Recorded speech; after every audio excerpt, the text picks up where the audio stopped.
Hi, my name is Nathan Gates, and this is our first YouTube video for EDCI 404. Take two. I'm Meg. Norseth. Hello. We're going to start off by reading this quote that we really latched on to. So it says, "Don't believe anything because it's written in books, because wise men say so, or because your religious leader tells you to. Believe it only because you yourself know it to be true." And I think the first time we went through, we actually didn't even pause much when we read this quote because we all kind of knew that it was something that we agreed with, so we didn't really end up discussing it. But we'll discuss it now for the video's sake. Yeah, it kind of just leads us to think about how many of the world's problems have been created because people take secondhand information at face value and follow leaders and follow the words of others without really internalizing them and seeing if those words resonate with whatever morals they've internalized throughout their life. No, I just think with this information, you need to be inherently curious. You need to be inherently curious. You need to want to discover new things and challenge your own assumptions. And that, especially as we progress on in years, it's tougher to do.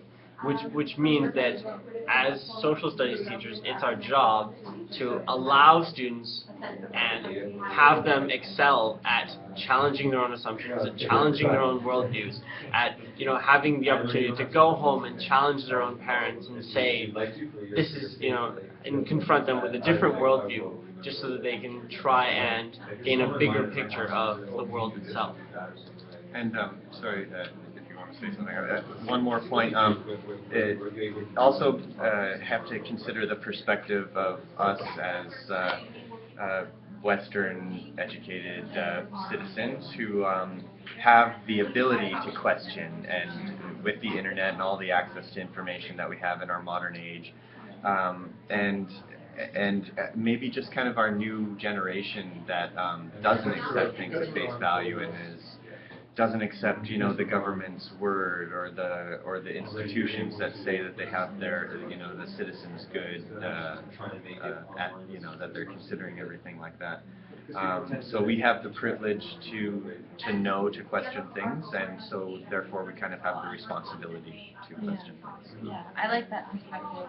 Another thing we mentioned earlier was that when we're born, we automatically are following what our parents tell us to do. It's already ingrained in us to believe what we're told and believe what we read, and all these rules and societal norms that we're brought into through our family at home. But then later we reflected that kids are innately questioning that already. Why? But why do I have to do that? But why do we drive to school? But why does the car need oil and gas or whatever? And parents get tired of that question. They say, why? It is a hard one to answer. And I think that in that sense that we're always looking for information and believing what we're told as kids, it's easy for that to continue, and it's easy for a system like a government or whatever hierarchy to latch onto that and use it to their advantage, because that's what we know when we're little. So at what point, and I don't have the answer, but at what point do we really start to ensure that the kids are questioning? Because you can't have them question everything. You can't. That's not logical either. I think that there's a fine balance that needs to be found. Yeah. But critical thinking is key. The kids need to learn to critically think about what is questionable and what is not. No, and it's our job to foster critical thinking skills within our students. But it's also one thing that we should be aware of, especially when we're teaching social studies, is our own backgrounds and our own biases about the curriculum that we're covering, especially in social studies. We need to be aware of and acknowledge where we come from, just so that we're giving our students the fullest picture possible, so that we're not doing them a disservice by only presenting, the Eurocentric side of a story. And kind of makes me think of the subjectivity or objective nature of scientific knowledge and history. and how while history and science is supposed to be objective, the presentation of history definitely isn't objective and always is going to be biased in its very nature of presenting only the important issues. Just like when you turn on the news, you get all of it's the bad news. The common everyday stuff isn't news because it's not noteworthy. And so I guess that same kind of thing determines what is history and what is not history. You know, like the however many 100,000 years of our Homo sapiens occupation of Earth pre-agricultural revolution is really glossed over in most of our history texts, and because we lack the information about it, but it doesn't mean that it's a less important moment in our species evolution or in our time on this planet. So. Yeah. Definitely. And just another thing that popped up for us during the readings and during the discussion was covering versus uncovering content.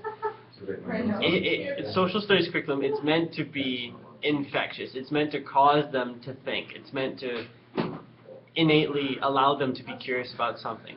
And as teachers, I think we, instead of just covering content, instead of saying the Battle of Hastings was in 1066, learn it, we uncover the content. We could ask the students questions. Say, what was an important battle that changed the face of French and English relations? You know, get them use their innate sense of curiosity to our advantage within the classroom. Totally.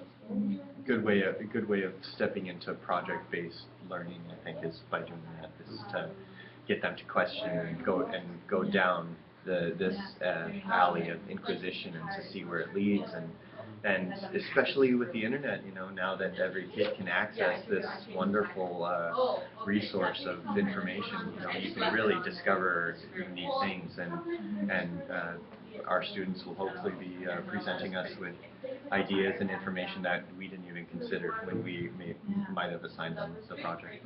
And what better place to start than in social studies and connecting with who you are before you start inquiry-based projects in math or in physics or wherever else. Not to say that you can't start there, but I think that the concept may be much easier to grasp in the realm of social studies. So I'm excited to look forward to this.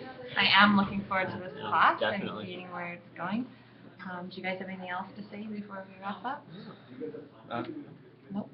All right. Yeah. Then sorry if this presentation seemed a bit forced. It was our second time through, so my fault, it might my not bad. have flowed as well the second time. But we'll end it just as well, which is with a quote by Benjamin Franklin, who once said that I am who I am, and that's all that I am, and if I'm supposed to be somebody else, then why do I look like me? That's all for now.